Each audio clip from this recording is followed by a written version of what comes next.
Yo, what's up, everybody? I'm Bob Walters. He's Brett Grasso. This is Locked Up Sports Mets offseason hot stove report. Brett, what's up? How you doing? Better than me, I hope. Good. Better than me.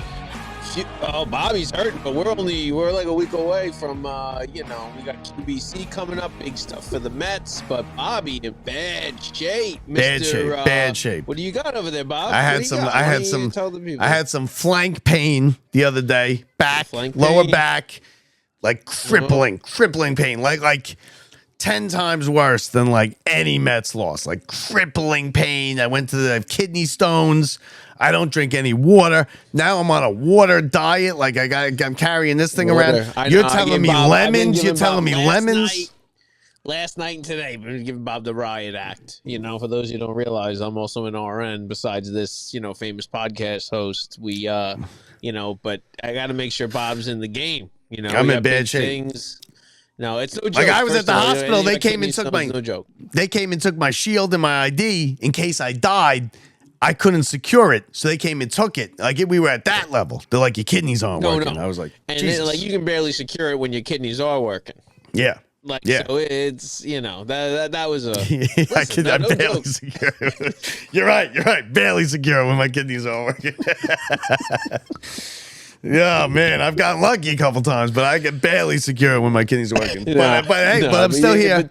But seriously, drink the water, baby. It's no joke. So when you see this, it's not booze. I'm not alcoholic now. Imagine the Mets get good. All of a sudden, we sign Bellinger. We got Tatsuya Mai comes in. All of a sudden, Tarek Skubal, who I'd really go for. Framber Valdez. Schwarber. And you're gone, and you don't make it. You don't get to that's how it's going to happen. I mean, there's no...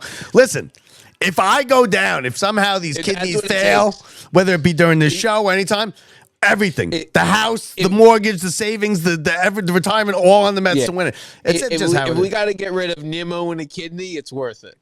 Yeah. Nimmo. Listen, Nimmo talking about if I didn't get traded, I'd be my number would be hanging in the rafter. Like, come on, Nimmo. And even Nimmo overrates himself. Nimmo was not that great. Do we need another number in the rafters without a World Series? Is that what we need? Numbers in the rafters that didn't get a World Series that weren't enough? Like without Nimmo's number in the rafters, we get a World Series. He's like me and David, right? Give me a break, Nimmo. And you wait. I truly believe that getting rid of Nimmo, and I hate this because it's not because we got rid of Nimmo. It's not the reason why we're going to get closer to a World Series over the next few years. It's because the person, and when it opens up not having Nimmo, it brings in someone who's going to be ascending and hitting peak the next few years, as opposed to, a quality, decent player to have on your team that you want to have in the clubhouse. I love Nimmo. I do. Yeah, but you say quality and everything like this. The second he left, it started spilling everything, right? It all started coming out about the fights, the in-house fighting, and it was Nimmo leaking it, right? It was Nimmo leaking it, and Nimmo, he's not as good as people. I think Nimmo is way overrated by Mets fans, and I don't think we're gonna miss him that much. I mean, okay, yeah, he was a good player, he was solid for a while, but come on. If you ask Mets fans what they like the most about Nimmo, it's the words that come to mind are like what a good guy he is. It's hustle. It's all these other things. It's not about that he's the greatest baseball player. You know what I mean? Like, it's never as much as he's really a good baseball player. Like, and what people don't get who know Nimmo now is the old Nimmo was so different. This is not the guy who Mets fans fell in love with. Mets fans fell in love with the guy who would, hit the ball where it needed to be, work crazy counts. Nobody saw the strike zone like Nimmo, and he could hit the ball anyway, and he'd hustle so much that he'd beat balls out, and it created offense. That guy got injured, that guy's not the same guy. He's older, and I think what Mets fans liked the most about Nimmo was familiarity. Is that he was there. He was closer. He was there. He's been there. He's always there. He plays. He gets some big hits, but he's a 250 hitter. He's not. Nobody else outside of the New York tri-state area is scared of Nimmo. No, and 250 is exactly right. But it was really like you didn't know where he could hit you in so many different ways in the past. And all of a sudden, he just changed his game. He decided he needed to up his numbers. Once he got the big contract, he needed to prove himself. He realized that his wheels were falling off a little bit. So when that happens, you can't be that same guy that every single time I chop the ball down to third base, I'm hustling so hard. Because when you do that, you saw it time and time again. Nimmo's knees were going out from under him. He is a below average left fielder now. Yeah. And he is. And he's a 250 hitter. Average arm. And that will cost you. And he's a you can never take me out guy. I think a big part of it was he had a no trade clause. What were they doing giving him a no trade clause? How did he say? How did he? Well, here's the thing. Giving up that, I know how it worked. Here's the thing, but also, I understand that, but he just finished a house in Port St. Lucie. His family, his parents just bought a house in Port St. Lucie. It took him 3 years to build the house. Now he's gonna have. He's going to be in Arizona for spring training. I think DeGrom kind of talked to him and sweetened the deal a little bit. He did. I know, because he also realized that they know that you poison the well the moment that the trade has been done. His career would never be the same going in front of the New York media knowing that a trade was declined by him. And he was the only one holding it up. They put him in a very rough spot, yes. And then if the things don't go well for the team, it's like a whole scenario, and then you don't get the choice of where you're going. And then you have your buddy over there.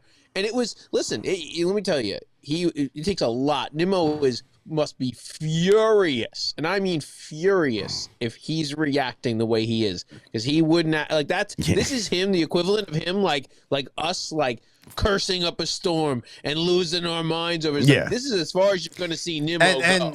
And to be honest with you, I could care less if Lindor and Soto like each other or not. I really don't. No. There's plenty of teams that have won championships in any sport where they hated each other. And you don't have to like each other. You don't have to like your teammates. Doesn't matter. It's irrelevant to me. Yeah. Some of the best teams in the history of New York have done that. The Knicks, the 90s Knicks hated each other. They're fighting each other. The 78 Yankees, the 86 Mets. You go look, and it goes time, and you forget it. All the Knicks teams like that. That's part of. It's not a big deal. People blew that way out of proportion. It's a whole bunch of type A personalities being there that are all used to being the best guy on their team. They've always been, and now they all have to work together. Yeah, I don't care if you go out for beers after the game with each other. I could care less. It's irrelevant to me. No, it means nothing. At the same time, you look, but those guys, if they hated each other, at the same time, when Lindor would hit a home run or Soto would, they were out there cheering. They're genuinely happy. These guys weren't lying out there when they were genuinely happy for each other on the field. They can separate the two things. They're grown men and they're adults. And sometimes you have to have a little tension. You know why? You don't like how something's going. You tell the guy, and guess what happens? You fight. Happens all at work, and you butt heads. Every NFL team fights in preseason, in camp. We all do in everywhere. Someone you don't like, your coworker's not doing something correctly. You don't like it, and so one way or the other, you either tell them or you're passive aggressive about it, and one way or the other. But guess what? Sometimes that needs to happen. That uncomfortableness to elicit change. That's part of the deal. You need guys who are willing to come in, change the narrative, be different.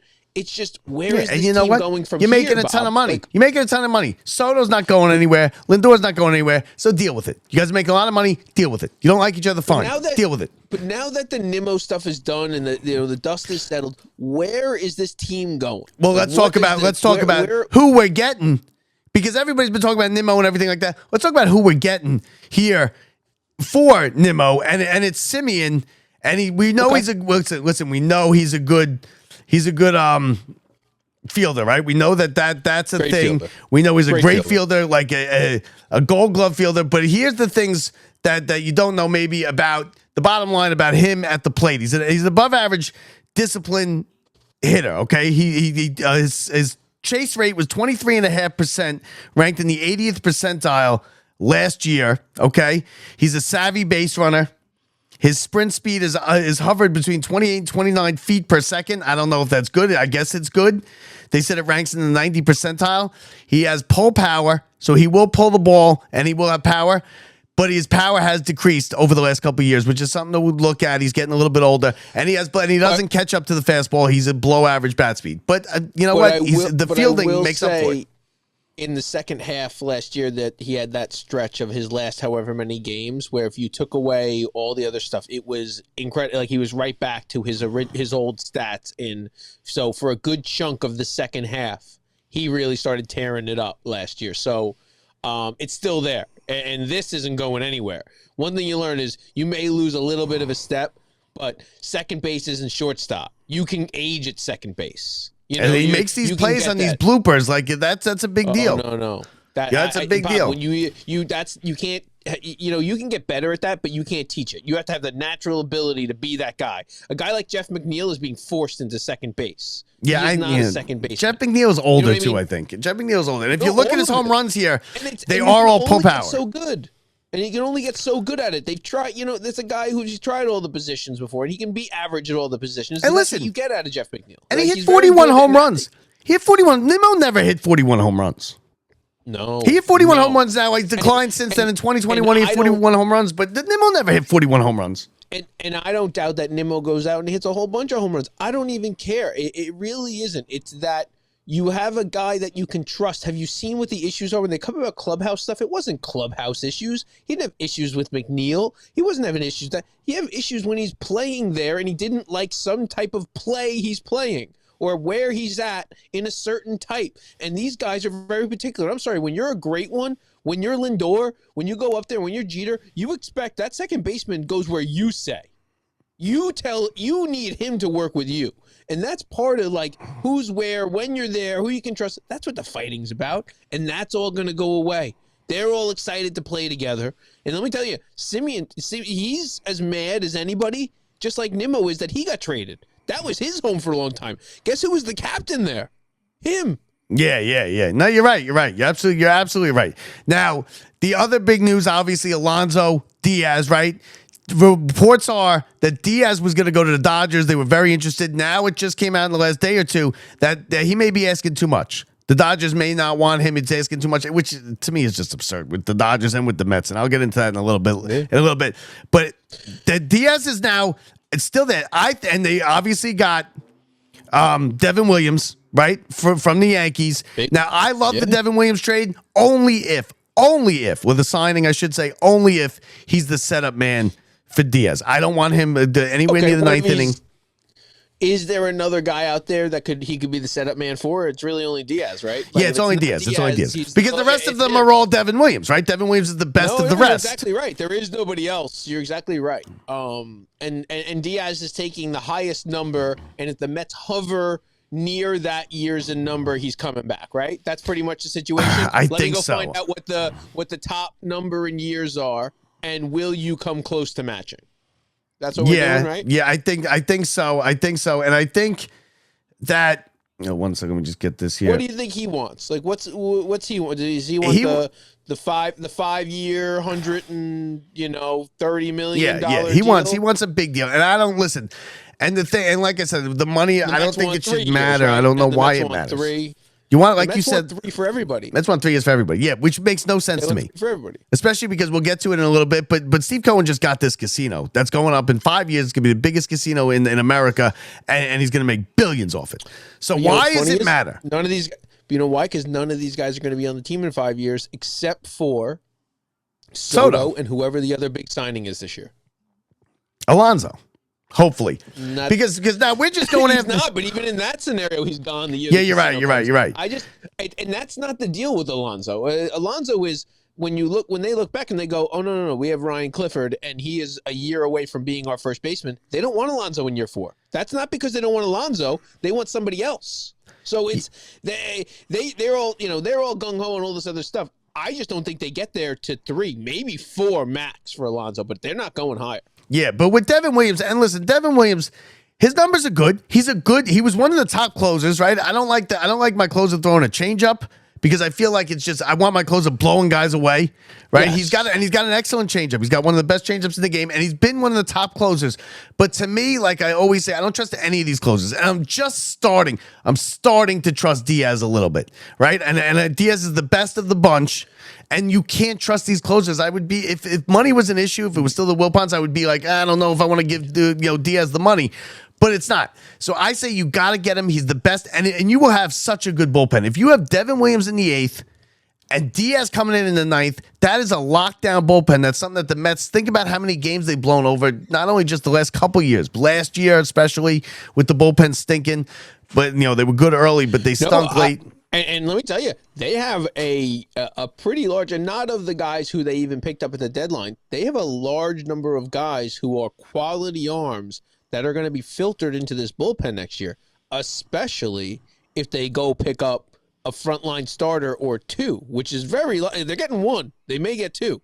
And there's a whole bunch of other guys who were starters and very good at being a starter.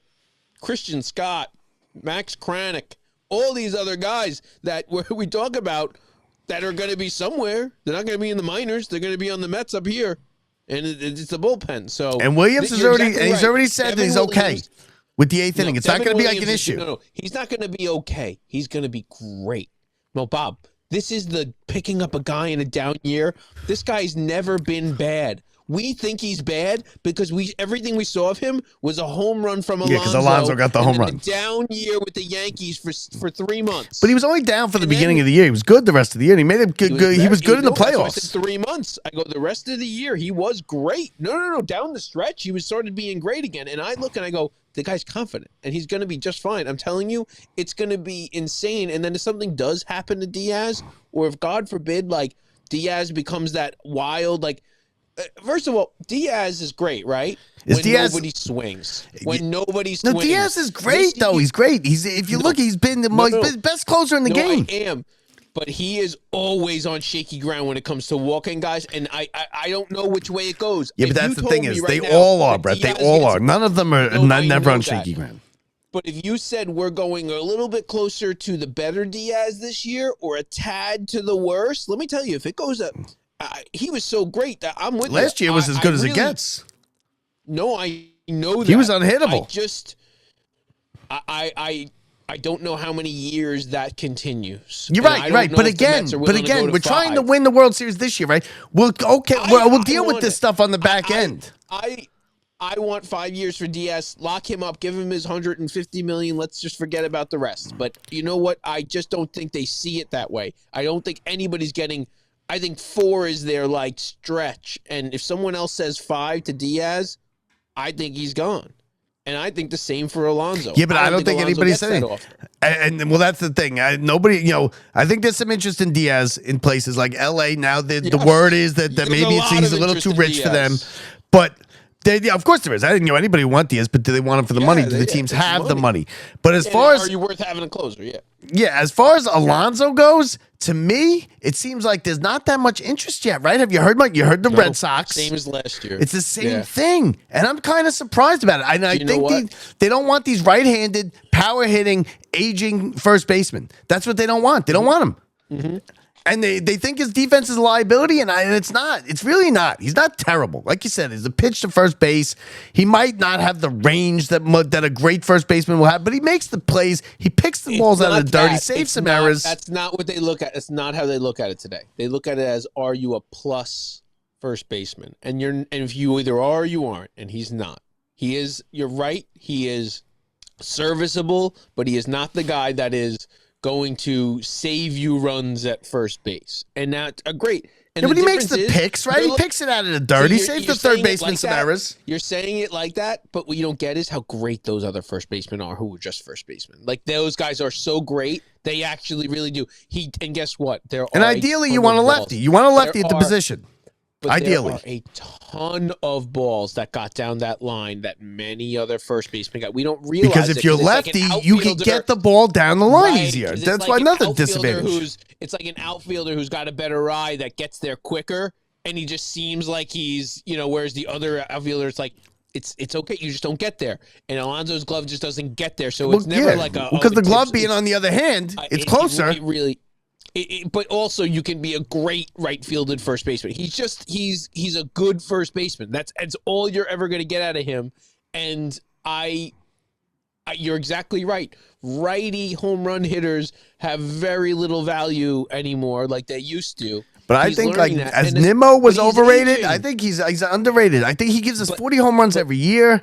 And here's what I really think about Alonso is exactly that. I think that his power never goes away. I think you're looking at a guy that no matter what is going to hit you 40 home runs every year of that contract. And that's going to equate in the right lineup to 120, 30, 40, 50 RBIs. And guess what? And so if he can accept, and that's, I think, the biggest sticking point is accepting that you are probably going to be a DH. Yeah, but I mean, maybe. Okay, 2 years, right? But they don't have anybody at first base. They're not putting. They do. And his name is Ryan Clifford, and they are begging, and they are ready for this kid to be up, not this year, next year. And that's the sticking point, I think. Because eventually Soto's the DH. Soto's the DH in 4 years. And there's the conundrum, Bob. And that's where it all comes together, where they go, you can only have so many. And then you go, these guys are also putting in hot pursuit and supposedly are putting out a huge package together for Schwarber. Yeah, I was gonna say that, and we'll get to that in a minute. But listen, I think the Mets might get because if all is even, Red Sox, Mets, he's coming to the Mets, right? Now, if the Red Sox offer him an extra year, an extra $30 million, then he'll go to the Red Sox. But I don't think they're going Mets to. Mets aren't budging off three. Mets aren't budging off three for a second. Ever. No, three. They're not going to get him at 3. I don't think that. They don't want him to come back. They just say thanks but no thanks, and they're going to go sign Diaz. Yeah, but why can't they sign them both? They're not getting both. They're not. They're going to go to somebody else. They're going to Bellinger or Schwarber, and a big trade. That's what's happening. So they're going to go. And who plays first base next year? Bellinger, Schwarber, I'm sorry. It's even worse than you think. It's worse. It's Vientos. Yeah, that's what I'm saying. You can't have Vientos. McNeil. It's going to be that bad. No, I'm serious. That's going to be our third base from last year. Is going to be first base next year. Yeah, that's terrible. That being said, I think that the other teams don't stretch too far for Alonso. I don't think he wants to leave. Nah, someone's going to give him 4, though. Someone's going to give him 4. Maybe the Mets give him a 4. Give him the 4. That's what I'm saying. You just said it's not going to happen. No, I think the Mets will give him 4. No, I don't think that. This is how it goes. Last year, it's the last year scenario of I think Uncle Stevie steps in at the last minute for the 4th, whatever it is, something like that. But the Mets want nothing to do with it. I think they stand firm at 3, and I just don't know, man. Like, I don't know how long he waits out this time. I think there's a chance he actually goes to, like, the Red Sox. And I can see him going to the Red Sox, and I think that's a real possibility. I think the Red Sox. You know what the difference is? Last year, they spent their time on Juan Soto and Pete Alonso. That's it, right?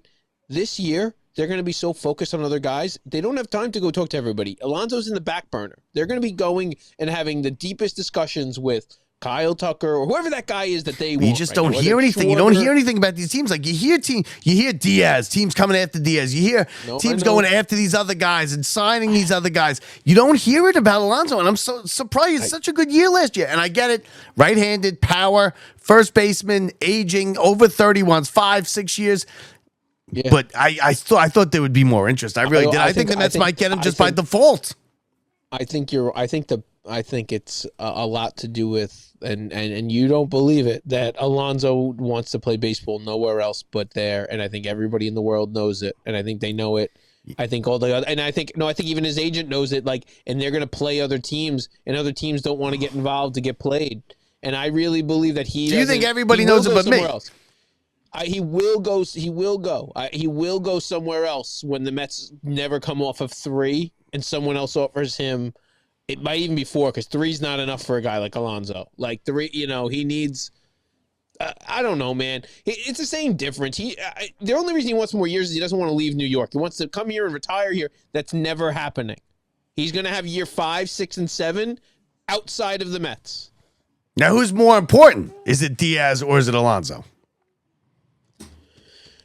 I thought it was Alonso. I think it was Alonso. I think it's Alonso too. I think it's Alonso too. I thought it was. I did forever. And now with this moment they signed Devin Williams, I'm convinced it's Diaz. Because they could have a lockdown bullpen, like best in the league. No, because they're not. You understand, things are about to get crazy, Bob. Bob, the Mets are about to do things like we're not thinking. And it's going to be signing Framber Valdez will be signed as our ace. And then it's going to be even crazier when they go trade for a pitcher that we're not thinking of. I'm not saying Skubal because I don't think that's who it is. I don't think they're going to sell the farm. No, I think that next guy, whether it be also signing a Michael King or a Ryan or there's just a few options out there, and the Marlins are looking to trade Alcantara. There's a lot of options. The Mets have all the ammunition in the world, and they're not going to sit on these young kids forever. They're just not.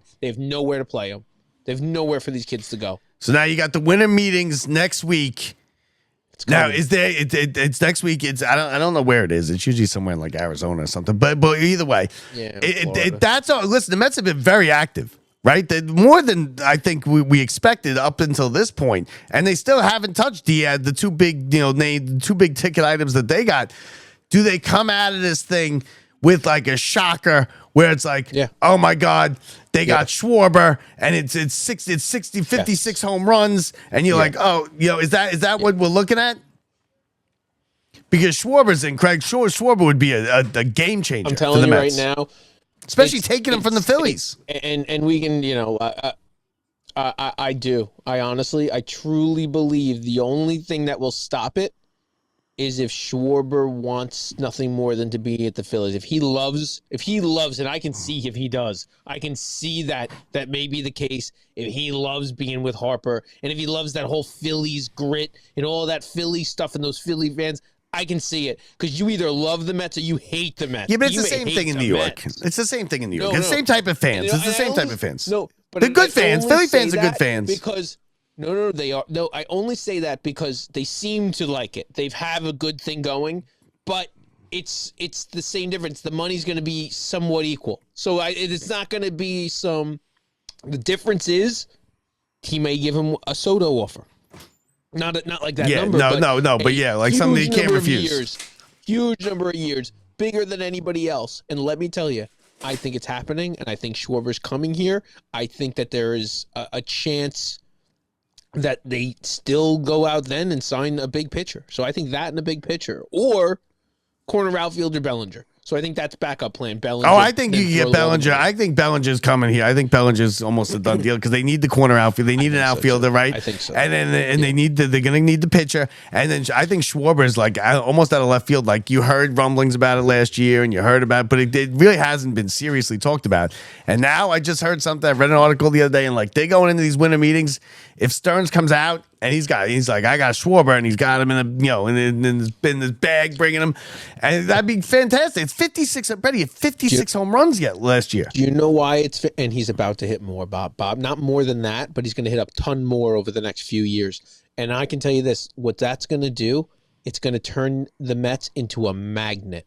It's going to instantly turn every one of those Framber Valdez, all the other free agent people. Now, he's the same age as Pete, though. He's 32, right? No, but you know what, Bob? This is different. You're looking at a guy who was a pure lefty home run hitter. That's what it is. It's a lefty. Pure Bob. He is different. He is like. He has more power than Peter. Don't get me wrong. 100%. He has more. It's not that. It's that you're about to pay for the next 3 prime years like you've never seen. And yes, we've seen it or whatever it is, but it's just rare that you can get a guy like Soto last year in his prime and Schwarber in his prime this year. There's certain guys that I feel like the Mets will pay the premium for, and I think this is one of the guys. And I think it brings those other guys, and not these high-end, big AAV, guys. I'm talking about the mid-grade guy who has a choice to go wherever he wants for a mid-grade salary. Schwarber's a corner outfielder, power hitter. You're perfect what they need. Those are the guys that make and he can play first base if you want to play first base. Just so you know. Yeah, I don't know. Yeah, yes and no, but yeah, I think that's we could throw anybody at first base, right? Because he just got just like Little League. That's not that. He isn't actually can play first base, but that's its own thing. Like he's played position of first base, and he's lefty. He's lefty, so but you know why he's played first? But you know why he's played first base, Brad? Because there's nowhere else. Besides, that's why I played the outfield. There's nowhere else besides outfield and first base that a lefty can play. And the only reason that was being done is because Harper could only DH. But I couldn't be a shortstop when I was growing up. I couldn't be a shortstop. I'm lefty. I couldn't be like, I want to be shortstop. I couldn't do it. No. Don Mattingly did it. Third base. I saw it. Yeah, but no, he wasn't a third baseman though. He might have been a play. Yeah, I played third base I caught a couple games in the Little League. In fact, got my hands on a lefty catch. Play. He turned a double play. Yeah, he spun around, right? Yeah, around 5-4-3 around the horn. Around 5-4-3 double play. Listen, I would love Schwarber. Schwarber would be game changer because that gives us like. It is. That's a huge bat coming into this lineup. Corner outfielder. It replaces Nimmo. Think of the upgrade from there. From Nimmo to Schwarber? Come on. It means you could go trade all these other mid-grade young guys. A whole bunch of them could go. Like Vientos. Who needs Vientos if you have Schwarber here? Like, where are you even putting Vientos that year? Beatty's your guy at third. We know that for this year. We're going to see if that works or not. But I'm telling you, some of these other guys with what we have coming in, there's a trade coming, Bob. So there's a big starting pitcher signing. It's going to be Framber Valdez. That I think is imminent. Now my question to you is, listen, we got Steve Cohen got the casino. He got the approval. He got the thing. It's going to be it's only going to take 5 years to build. So besides the fact that we're going to have a casino right here, like 5-6 stops on the 7 train away from me. The biggest casino in America. And a park. And a beautiful whole park with a concert. Forget about the chop shops gone. Tailgate park. About a tailgate park. Yeah. It's going to be phenomenal. But besides that, he's going to bring in upwards of $300 billion. Why can't we just have everybody? Why does it matter if we give Pete a couple extra years? You just cut him after 3 years and you go, see ya. Here's your 20 fees, your 50 million. That's that. Isn't that why we got Steve Cohen? That's the Stevie stepping in. That's honestly that's the scenario I see the Mets coming and bringing him back. I think it's like that. I really do. And he's done it already with guys where he's paid for guys. Cano. He cut Cano, right? He cut Cano. See ya. 100%. Cost him like $100 million. You think that? We saved a guy, Joe. So that guy that we were talking about, and you look and you go, Ryan Clifford, you go, you know how we saved him? We cut Frankie Montas. That wasn't just to get rid of Frankie Montas. That was so we could get a guy on the 26-man roster, or on the 40-man, I'm sorry. And the fact that he got on the 40-man means he wasn't a Rule 5, so we didn't lose him. And that's what happens. He didn't do that just to get rid of Montas. I'm just saying that. And we did it, but that's on a smaller scale. And that's on a small scale. I think the other owners would pressuring him because I think he might be like, because who cares, right? I just got this casino. Now my $17 billion just basically within 10 years just went to $50-60 billion. What do I care? I'd rather win a World Series. I'll cut Alonso. I'll pay him his $40 million. I don't care. But the other owners, it could destroy the game, right? It could destroy. That's what he's trying to avoid. You know why, though? No. You know why? He's a businessman, Bob. So that's just embarrassing. That's not how he wins at business. That's not. He's going to do it by making smart moves, and it's not going to be by, let me make every move in the world. Yeah, but isn't business like, okay, I got more money than you because I'm a good businessman. Let me just now I'm just going to stomp. I'm going to walk all over you. No, you don't change who you are. And he did that a little bit in the last couple of years. You've seen this now. In the last couple of years, Soto. Kind of. No, I'm not even Soto. Soto's the good move. Soto's honestly the positive move. I'm talking about the ones where you're trying to like bring guys in and make things work that don't work. And it's little stuff that I don't see him doing. I see them laying out massive money for the best of the best. I don't see anybody else getting anything longer than a 3 or 4 year contract. I think they think a 3-year contract is that disposable contract you talked about for anybody. All these pitchers. But like if you're ready, Frankie Montas, perfect example. They didn't care at all. They were like 2 years. Worst case scenario, eat the money. And they did it, and they're going to see a lot of that. Because you can become big enough now where, like, if me and you, we developed this really good soft drink, right? Yeah. It's a soft drink. It's like a soda. It's a new kind of soda. Yep. It's really good. People like it. We start to make a little traction in the market to the point where we could never be successful, or even with beer, right? It's very, very hard to become successful with these small breweries. That what happens is, you become a little thorn in the side of Anheuser-Busch or of Coke or Pepsi. And what they say is, all right, we're going to buy you. We buy you, right? That's what the Mets could become. Now, it would ruin baseball. Don't get me wrong. Mets could win. He likes baseball, too. He's not just here. Like, I feel like he just... Because he could do that. He could. Now we got this casino. Forget it. Money's endless now. You know what that does? But that's not what it does. See, he's not a risk guy like that. And what I mean by this is that's risky in the way that there would be nothing more embarrassing in the world than if that losing didn't work out.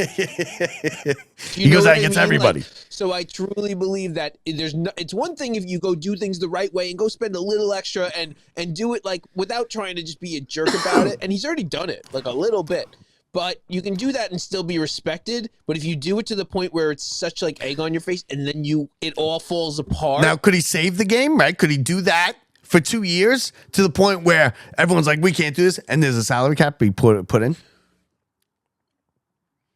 And he saves the game? No, but it would be grandfathered in. So anybody in who's in already, obviously. You're at would be in already. So I just don't think it would matter. I think at that point, I think that's maybe what he's gearing up for, too. Don't forget that. Maybe he goes, maybe this is the last time in the history of baseball anybody can do this. Let's do it now so we can win.